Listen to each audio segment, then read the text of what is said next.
Bebe Dios aspetto botas la viva en un aro. Bueno, estamos en este espacio de luz que ilumina mi camino, ejercitándonos para la eternidad. Dedique este tiempo a ejercitarnos en esas disciplinas espirituales que nos van a llevar a una vida eterna. Bueno, y como ya han podido ver, hoy tenemos 3 panelistas. El primer panelista de hoy se llama Alejandro Velázquez González. La segunda panelista se llama Marisol Rojas. Y su amigo y servidor, Luis Alfonso González. Hoy tenemos el episodio número 190. ¡Qué bendición! Y tenemos como título de nuestro podcast de hoy, Confía en el Señor. ¿Sabes? Uno de los mayores obstáculos para tener fe es el sufrimiento de los inocentes. Por lo general, es una de las primeras preguntas planteadas en los pequeños grupos alfa que se realizan en la iglesia HTV del pastor Nicky Gumbel. Si hay un Dios que nos ama, ¿por qué hay tanto sufrimiento en el mundo? Es una de las preguntas. Otra pregunta es, ¿cómo es que hay injusticia y opresión? Estas son preguntas muy importantes y necesarias que no tienen una respuesta fácil. Sin embargo, quiero decirte que Dios es capaz de salir a nuestro encuentro en medio de los sufrimientos, en medio de las luchas. Y de forma extraordinaria, la gente que ha pasado por un sufrimiento, esos sufrimientos que son grandes, es a menudo la gente que tiene una fe mucho más fuerte. Ellos dan testimonio de la presencia de Dios con ellos, fortaleciéndolos, confortándolos en medio de su dolor. Quiero recordarte que mientras Betsy ten Boom yacía moribunda en el campo de concentración de Ravensbrück, le dijo a su hermana Corrie: debemos decirles que no hay un hoyo tan profundo que supere a Dios en profundidad. Nos escucharán, Corrie, porque hemos estado aquí. La fe implica confiar en el Señor, en la Biblia. El pueblo de Dios tenía que lidiar con un mundo de sufrimiento. ¿Pero qué hicieron? Ellos confiaron en el Señor a pesar de lo que vieron.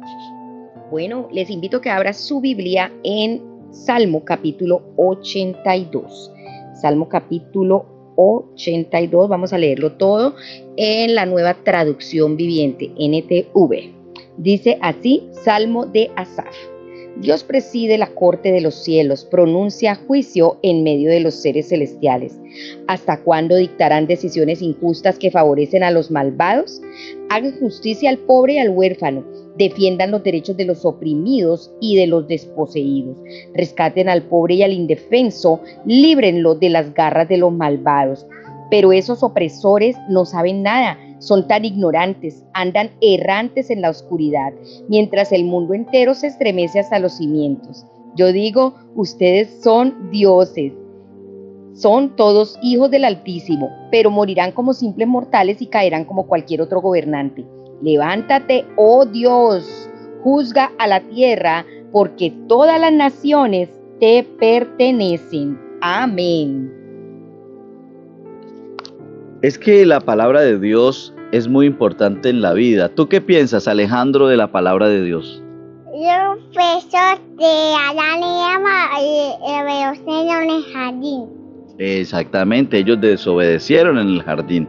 Mire lo importante que este niño de tan solo 3 años ya es consciente de lo que es la desobediencia y lo que eso trajo. Bueno, y es que el primer punto de nuestro podcast de hoy, que va relacionado con el Salmo 82, dice lo siguiente, y es que debemos confiar en el Señor en medio de la injusticia y la opresión. Wow, este primer punto sé que va a hablar mucho a mi vida. Quiero hacerte una pregunta. ¿Cómo respondes a toda la injusticia que hay en tu vida, a tu alrededor? ¿Cómo respondes cuando son injustos contigo, cuando estás viendo que hay injusticia hacia otra persona? Y quiero hacerte otra pregunta. ¿Cómo respondes ante la injusticia que hay en este momento en el mundo entero? Bueno, quiero decirte que el salmista, dentro de su corazón, tenía plena confianza en que en última instancia Dios va a hacer las cosas bien. Por eso Él le dice, tú eres el dueño de todas las naciones. Alejandro, ¿sí sabías que Dios es el dueño de todo? Y ella no soy. El gran yo soy. Muy bien, por esa manera en cómo responde. ¿Sabes? Es una gran bendición vivir bajo un buen sistema de justicia y es una terrible maldición vivir bajo jueces corruptos e incompetentes. Pero en última instancia, Dios los llamará a todos los seres humanos a rendir cuentas.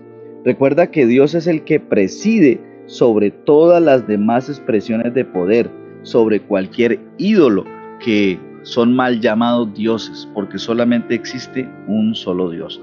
Por lo tanto, confía en que Dios es el presidente, el rey de reyes, el señor de señores, y Él tiene finalmente el control. Dios pone a todos los jueces en el banquillo, así como lo dice en la traducción bíblica El Mensaje. Suficiente, has corrompido la justicia lo suficiente. Pero la fe en la presidencia o el reinado de Dios nunca debe conducir a la complacencia o a la pasividad. Por el contrario, el salmista está apasionado por ver el mundo cambiado. ¿Y cómo nosotros podemos ver el mundo cambiado? A través de la oración. ¿Qué piensas de la oración, Alejandro? Ella no soy. La oración al gran yo soy. Así es, exactamente, Alejandro. Vuelvo y repito, es que no solamente debemos confiar en Dios, también debemos entender que tenemos el deber por hacer todo lo posible para que se haga justicia. Debemos actuar en favor de los pobres, debemos actuar en favor de los que están necesitados. Tú y yo debemos actuar en justicia. No seas injusto, por el contrario, actúa en justicia. Defiende la causa del huérfano, del desvalido, del pobre, del oprimido, no de palabras ni como frase de política, más bien hazlo en tu diario vivir. Salven al menesteroso y al necesitado, líbrenlos de las manos de los impíos. Es que recuerda que llegará el momento en que las cosas Dios las arreglará, donde la injusticia Dios la va a eliminar. Y por ejemplo, estaremos nosotros libres de gobiernos corruptos. Santo Dios, ¿cuánto necesitamos eso? Y es que el salmista ora, levántate, oh Dios, y juzga la tierra. Mientras también nosotros esperamos el juicio final de Dios. Anticipemos esa justicia actuando ahora en favor de los pobres, de los oprimidos y de los necesitados. Tenemos que plantear este mismo desafío a aquellos que están en el poder. ¿Hasta cuándo defenderán la injusticia y favorecerán a los impíos? Mire qué bueno este pasaje, mostrando lo terrible y nefasto que fue el gobierno que está por terminar en Colombia del señor Gustavo Petro, donde él defendió a los impíos, donde él defendió a los perversos, donde él defendió a los delincuentes y a los criminales. Eso no está bien y Dios lo deja plasmado en su palabra. Por eso quiero dejarle una perlita aquí en medio de este mensaje. Todo aquel que dice que es cristiano, pero defiende todo ese tipo de gobiernos comunistas y socialistas, todo ese tipo de gobiernos que van en contra de la palabra, pues hay una gran interrogante acerca de en dónde está depositada su fe o su confianza. Vamos a orar. Señor, gracias porque un día habrá justicia para todos. Pondrás las cosas bien. Mientras tanto, ayúdame a actuar en nombre de los pobres y oprimidos de nuestro mundo. Ayúdame a ser justo con mi esposa. Ayúdame a ser justo con mis hijos. Ayúdame a ser justo con mis nietos. Ayúdame a ser justo, Señor, con las personas con las que trabajo. Ayúdame a ser justo con la congregación en la cual me has puesto enfrente y que también me congrego. Ayúdame a ser justo con mis autoridades, con la pastora Elizabeth Centeno y todos aquellos que están por encima de una autoridad. Ayúdame a ser justo en mi diario vivir. Amén y amén. Amén. Gloria al Señor. Ahora les invito a que abra su Biblia en el libro de los Hechos de los Apóstoles, capítulo 27. Vamos a leer desde el verso 13 hasta el verso 44 en la Nueva Traducción Viviente. Hechos de los Apóstoles, capítulo 27, verso 13 en adelante.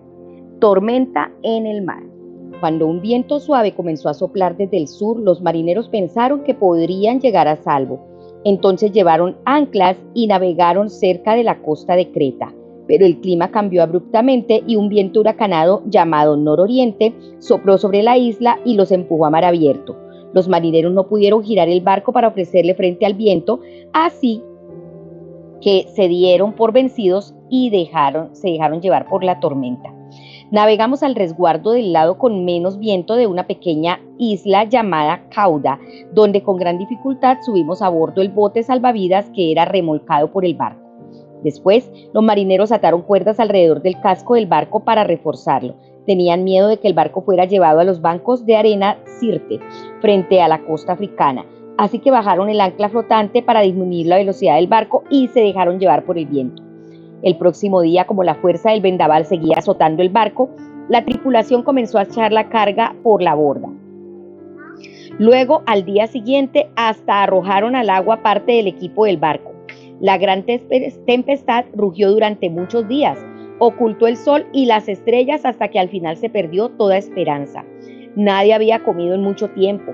Finalmente Pablo reunió a la tripulación y les dijo: señores, ustedes deberían haberme escuchado al principio y no haber salido de Creta. Así se hubieran evitado todos estos daños y pérdidas.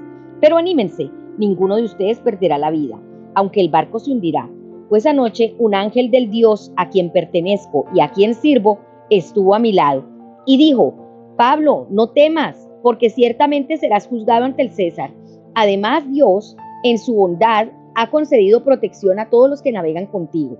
Así que anímense, pues yo le creo a Dios, sucederá tal como Él lo dijo, pero seremos náufragos en una isla. El naufragio. Como a la medianoche de la 14ª noche de la tormenta, mientras los vientos nos empujaban por el mar Adriaco, los marineros presintieron que había tierra seca. Arrojaron una cuerda con una pesa y descubrieron que el agua tenía 37 metros de profundidad. Un poco después volvieron a medir y vieron que solo había 27 metros de profundidad. A la velocidad que íbamos, ellos tenían miedo de que pronto fuéramos arrojados contra las rocas que están a lo largo de la costa, así que echaron 4 anclas desde la parte trasera del barco y rezaron que amaneciera. Luego los marineros trataron de abandonar el barco, bajaron al bote salvavidas como si estuvieran echando anclas desde la parte delantera del barco. Así que Pablo les dijo al oficial al mando y a los soldados: todos ustedes morirán a menos que los marineros se queden a bordo. Entonces los soldados cortaron las cuerdas del bote salvavidas y lo dejaron a la deriva. Cuando empezó a amanecer, Pablo animó a todos a que comieran. Ustedes han estado tan preocupados que no han comido nada en 2 semanas, les dijo. Por favor, por su propio bien, coman algo ahora, pues no perderán ni un solo cabello de la cabeza. Así que tomó un poco de pan, dio gracias a Dios delante de todos, partió un pedazo y se lo comió. Entonces todos se animaron y empezaron a comer, los 276 que estábamos a bordo. Después de comer, la tripulación redujo aún más el peso del barco, echando al mar la carga de trigo. Cuando amaneció, no reconocieron la costa, pero vieron una bahía con una playa y se preguntaban si podían llegar a la costa haciendo encallar el barco. Entonces cortaron las anclas y las dejaron en el mar. Luego soltaron los timones, izaron las velas de proa y se dirigieron a la costa, pero chocaron contra un banco de arena y el barco encalló demasiado rápido. La proa del barco se clavó en la arena, mientras que la popa fue golpeada repetidas veces por la fuerza de las olas y comenzó a hacerse pedazos. Los soldados querían matar a los prisioneros para asegurarse de que no nadaran hasta la costa y escaparan, pero el oficial al mando quería salvar a Pablo, así que no los dejó llevar a cabo su plan. Luego les ordenó a todos los que sabían nadar que saltaran por la borda primero y se dirigieran a tierra firme. Los demás se sujetaron a tablas o a restos del barco destruido, así que todos escaparon a salvo hasta la costa. Amén. Qué bendición, ¿sí? Poder ver todo esto que se genera a veces en nuestra vida, ¿no? Las tormentas, las tempestades. Y quiero hacerle una pregunta a nuestro panelista invitado, Alejandro Velázquez. Alejandro, mientras tu abuela leía, tú me decías algo. Jesús, ¿qué hizo Jesús? Caminó alrededor del mar. Caminó sobre el mar. Muy bien, Alejandro, muy bien.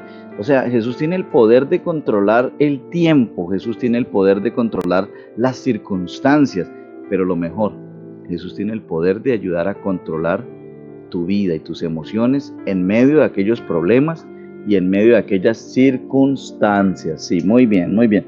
Bueno, entonces el segundo punto de nuestro podcast de hoy sale de la lectura que hizo la otra panelista, la amada pastora Marisol Rojas, mi esposa, donde se habla de que confiemos en el Señor en medio del desastre y la agitación. Y es que quiero hacerte una pregunta. Cuando las cosas van mal en tu vida, ¿estás tentado a veces en entrar en pánico?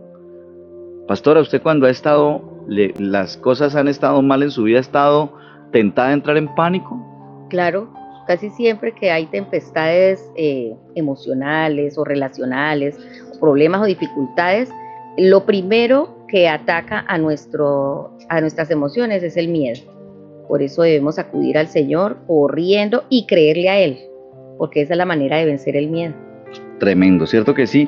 Bueno, igual que la pastora, el pastor Nicky Gumbel, que es el que escribe este devocional, dice que él reconoce que a él también le ha pasado.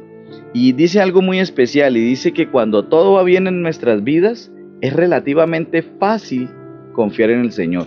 Cuando hay buena salud, cuando hay dinero, cuando hay trabajo, cuando las relaciones marchan de viento en popa, pues es relativamente fácil confiar en el Señor. Sin embargo, recordemos que la vida no es solo eso.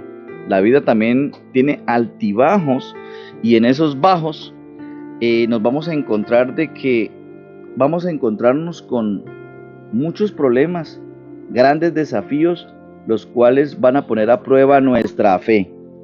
Entre sus muchos desafíos, pruebas y sufrimientos, Pablo también naufragó 3 veces, y eso lo podemos ver por allá en segunda carta a los Corintios capítulo 11, desde el versículos 23, 24 y 25, ¿sí? En el pasaje de hoy leemos acerca de una de esas ocasiones. Al principio Pablo parecía que estaba equivocado al hablar o al predecir el desastre, ¿sí? ¿Por qué? Porque es que el tiempo en el cual ellos iniciaron este viaje era un tiempo bueno, como de la frase que utilicé, viento en popa, todo muy bien, ¿cierto? Pero a veces hay cosas así en nuestra vida, parece que todo está bien, como cuando de pronto empieza ese día soleado, pero en ciertas horas del día de pronto se oscurecen las nubes, como lo vivimos ayer en la ciudad de Bucaramanga, y empezó a llover mucho. ¿Te acuerdas de eso, Alejo? Sí, claro que sí. Hoy la vida tirando soy. Así es, y el gran yo soy nos ayudó, pero ¿te acuerdas cómo caían bastantes gotas de agua o de lluvia en el carro cuando veníamos con tu abuela y tú en el carro? Sí, estaba así y vino el tono. Así es, hasta escuchó muchos truenos que habían ahí en medio de todo esto. Muy bien, gracias. Gracias por ser nuestro panelista hoy. Bueno, y quiero decirte que Pablo vivió eso. Iban a viajar, el tiempo parecía bien, de un momento a otro todo cambió. Aunque quiero aclarar que Dios le había mostrado a él y él les habló para prevenir. Igual que muchas veces Dios nos previene a nosotros de desastres o de situaciones que podemos tener en nuestro diario vivir, pero nosotros, igual que aquellas capitán y aquel también miembros del ejército, de las personas que los estaban custodiando, hicieron caso omiso, ¿sí?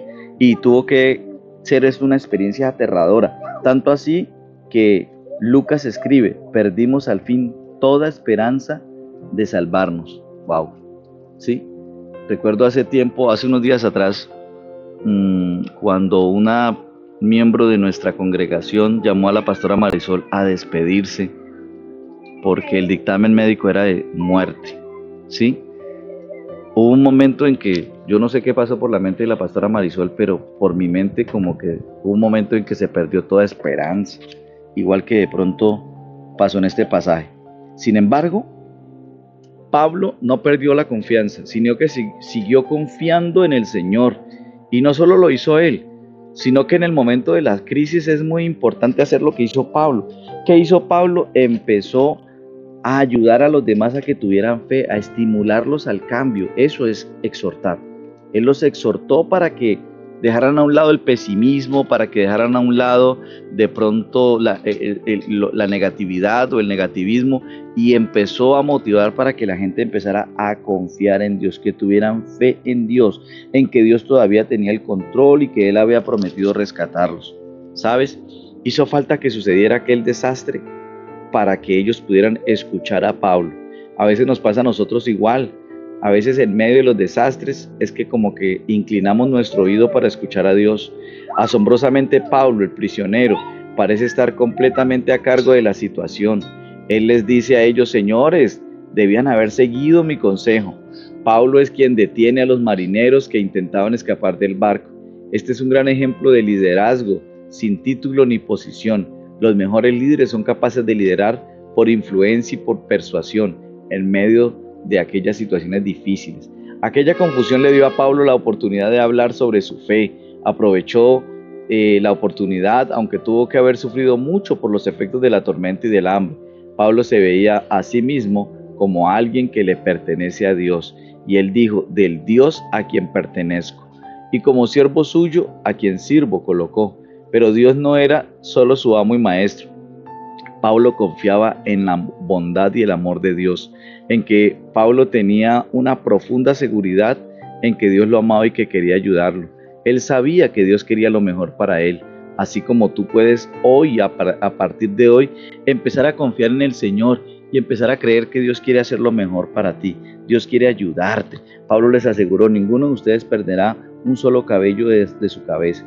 Y dicho esto, tomó pan y dio gracias a Dios delante de todos. Luego lo partió y comenzó a comer. Dios tenía el control final a pesar del desastre. Los soldados pensaron matar a los presos para que ninguno escapara nadando, pero el centurión quería salvarle la vida a Pablo y les impidió llevar a cabo el plan. Dios le dio a Pablo el favor, tanto ante los ojos de la gente como ante los ojos del mismo Dios. Como resultado, todos llegaron sanos y salvos a tierra.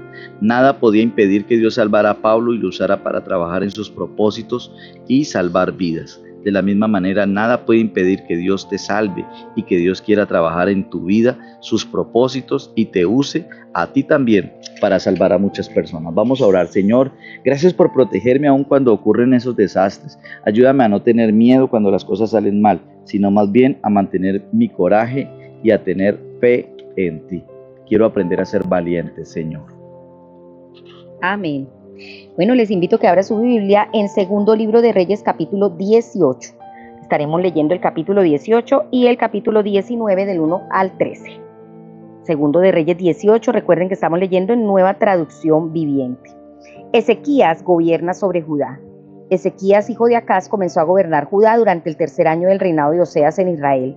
Tenía 25 años cuando subió al trono y reinó en Jerusalén 29 años. Su madre se llamaba Abías, hija de Zacarías. Ezequías hizo lo que era agradable a los ojos del Señor, igual que su antepasado David. Él quitó los santuarios paganos, destrozó las columnas sagradas y derribó los postes dedicados a la diosa Acera. Hizo pedazos la serpiente de bronce que Moisés había hecho porque la gente de Israel seguía ofreciéndole sacrificios. La serpiente de bronce se llamaba Nehustán.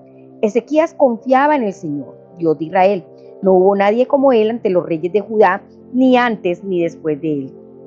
Permaneció fiel al Señor en todo y obedeció cuidadosamente todos los mandatos que el Señor le había dado a Moisés. Por eso el Señor estaba con él, y Ezequías tuvo éxito en todo lo que hizo. Se rebeló contra el rey de Asiria y se negó a pagarle tributo. También conquistó a los filisteos hasta la lejana región de Gaza y su territorio desde el puesto de avanzada más pequeño hasta la ciudad amurallada más grande. Durante el cuarto año del reinado de Ezequías, que era el séptimo año del reinado de Oseas en Israel, Salmanasar, rey de Asiria, atacó la ciudad de Samaria y comenzó a sitiarla. 3 años después, durante el sexto año del reinado de Ezequías y el noveno año del reinado de Oseas en Israel, Samaria cayó. En ese tiempo, el rey de Asiria desterró a los israelitas a Siria y los ubicó en colonias en la región de Jalán, en Gozán, junto a la ribera del río Jabor, y en las ciudades de los medos. Pues ellos se negaron a escuchar al Señor su Dios y a obedecerlo. En cambio, violaron su pacto, es decir, todas las leyes que Moisés, siervo del Señor, les había ordenado que obedecieran. Asiria invade Judá. En el año 14 del reinado de Ezequías, Senaquerib, rey de Asiria, atacó las ciudades fortificadas de Judá y las conquistó. El rey Ezequías envió el siguiente mensaje al rey de Asiria que estaba en Laquis: yo he actuado mal, si tú te retiras te pagaré cualquier tributo que exijas. Así que el rey de Asiria exigió pago de más de 10 toneladas de plata y 1 tonelada de oro. Para reunir esa cantidad, el rey Ezequías usó toda la plata que estaba guardada en el templo del Señor y en el tesoro del palacio. Hasta quitó el oro de las puertas del templo del Señor y de los marcos de las puertas que había revestido con oro, y se lo dio al rey de Asiria. Sin embargo, el rey de Asiria mandó desde Laquis a su comandante en jefe, a su comandante de campo y a su jefe de estado mayor con un enorme ejército para enfrentar al rey Ezequías en Jerusalén. Los asirios tomaron posición de batalla junto al acueducto que vierte el agua en el estanque superior, cerca del camino que lleva al campo donde se lavan las telas. Mandaron llamar a Ezequías, pero el rey envió a 3 funcionarios a recibirlos: Eliaquim, hijo de Hilcías, administrador del palacio; Sebna, secretario de la corte; y Joa, hijo de Asaf, historiador del reino. Senaquerib amenaza a Jerusalén. Entonces el jefe del estado mayor del rey asirio le dijo que le transmitieran a Ezequías el siguiente mensaje. El rey de Asiria dice: ¿en qué confías que te da tanta seguridad? ¿Acaso crees que simples palabras pueden sustituir la fuerza y la capacidad militar? ¿Con quién cuentas para haberte rebelado contra mí?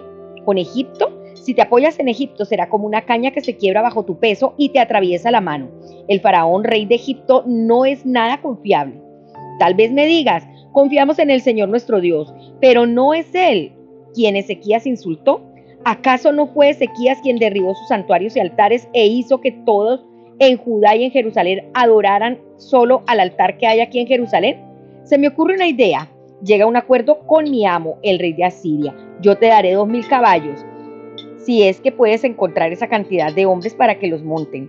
Con tu pequeño ejército, ¿cómo se te ocurre desafiar siquiera al contingente más débil de las tropas de mi amo, aunque contaras con la ayuda de los carros de guerra y sus conductores de Egipto?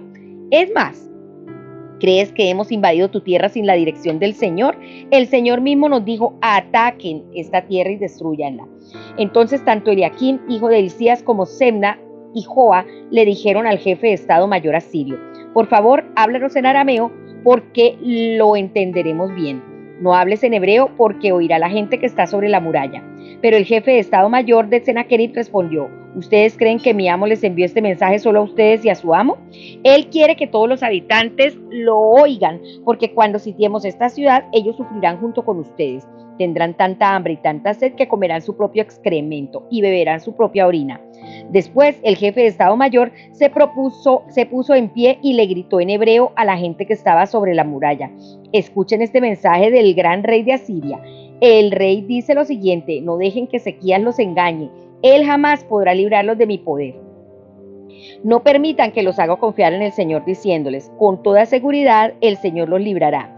Esta ciudad nunca caerá en manos del rey asirio. No escuchen a Ezequías. El rey de Asiria les ofrece estas condiciones: hagan las paces conmigo, abran las puertas y salgan. Entonces cada uno de ustedes podrá seguir comiendo de su propia vid y de su propia higuera y bebiendo su propio pozo. Me encargaré de llevarlos a otra tierra como esta, una tierra de grano y vino nuevo, de pan y viñedos, de olivares y miel. Escojan la vida y no la muerte. No escuchen a Ezequías cuando trate de engañarlos al decir: el Señor los librará. ¿Acaso los dioses de cualquier otra nación alguna vez han salvado a su pueblo del rey de Asiria? ¿Qué le sucedió a los dioses de Hamat y de Arfad? ¿Y qué me dicen de los dioses de Sefarbaín, Ena e Iva? ¿Algún dios libró a Samaria de mi poder? ¿Cuál de los dioses de alguna nación ha podido salvar alguna vez a mi pueblo de mi poder? ¿Qué les hace pensar entonces que el Señor puede librar a Jerusalén de mis manos? El pueblo se quedó en silencio y no dijo ni una sola palabra porque Ezequías les había ordenado no responder. Entonces Eliaquim, hijo de Hilcías, administración del palacio, Sebna, secretario de la corte, y Joa, hijo de Asaf, historiador del reino, regresaron a donde estaba Ezequías desesperados. Rasgaron su ropa, entraron para ver al rey y le contaron lo que había dicho el jefe de estado mayor asirio. Ezequías busca la ayuda del Señor. Cuando el rey Ezequías oyó el informe, rasgó su ropa, se vistió de tela áspera y entró al templo del Señor. Enseguida envió a Eliaquim, administrador del palacio, a Sebna, secretario de la corte, y a los principales sacerdotes todos vestidos de tela áspera, a hablar con el profeta Isaías, hijo de Amós. Ellos le dijeron: el rey Ezequías dice: hoy es un día de dificultad, insulto y deshonra. Es como cuando un niño está a punto de nacer, pero la madre no tiene fuerzas para dar a luz. Tal vez el Señor tu Dios haya oído al jefe de Estado Mayor asirio, que fue enviado por el rey para desafiar a Dios, al Dios viviente, y lo castigue por sus palabras. Te rogamos que ores por los que hemos quedado. Una vez que los funcionarios del rey de Ezequías le dieron a Isaías el mensaje del rey, el profeta respondió: díganle a su amo, esto dice el Señor: no te alteres por ese discurso blasfemo que han pronunciado contra mí los mensajeros del rey de Asiria. Escucha, yo mismo actuaré en su contra y el rey recibirá un mensaje de que lo necesitan en su país. Así que volverá a su tierra, donde haré que lo maten a filo de espada. Mientras tanto, el jefe de Estado Mayor asirio partió de Jerusalén para consultar al rey de Asiria, quien había salido de Laquis y estaba atacando a Libna. Poco después, el rey Senaquerib recibió la noticia de que el rey Tiarca de Etiopía iba al frente de un ejército para luchar contra él. Antes de salir al encuentro de sus agresores, envió mensajeros de regreso a Ezequías en Jerusalén con el siguiente mensaje. Este mensaje está dirigido al rey Ezequías de Judá: no dejes que tu Dios, en quien confías, te engañe con promesas de que Jerusalén no caerá en manos del rey de Asiria. Tú sabes perfectamente bien lo que han hecho los reyes de Asiria en todos los lugares donde han ido.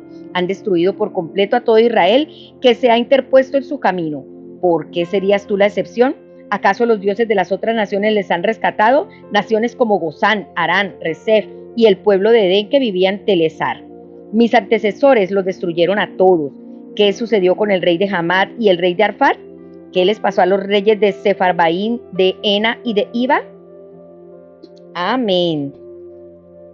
Este texto es un desafío.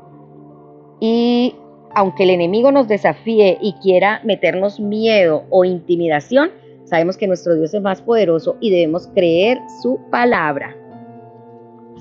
Así es, pastora Marisol, y es que la lectura de hoy da como resultado esto que la pastora acaba de leer en segundo libro de Reyes 18 y 19.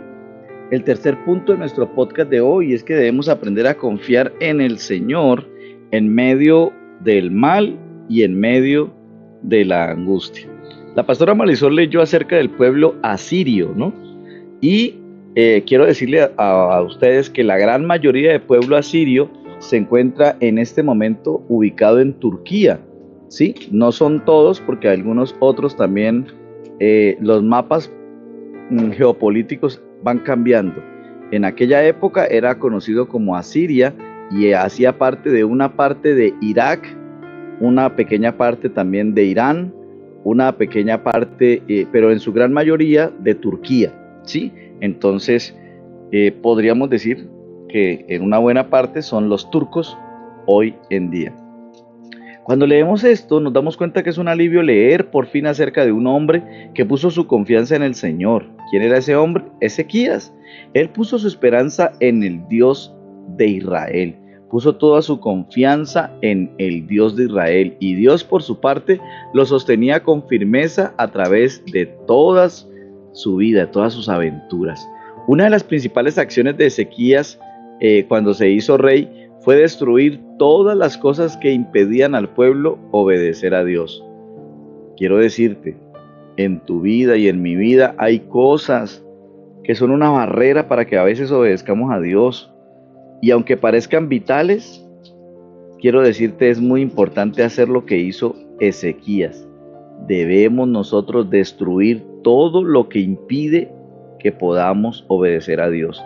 A veces son hábitos, a veces pueden ser hasta trabajos. Hay trabajos que nos llevan a desobedecer a Dios.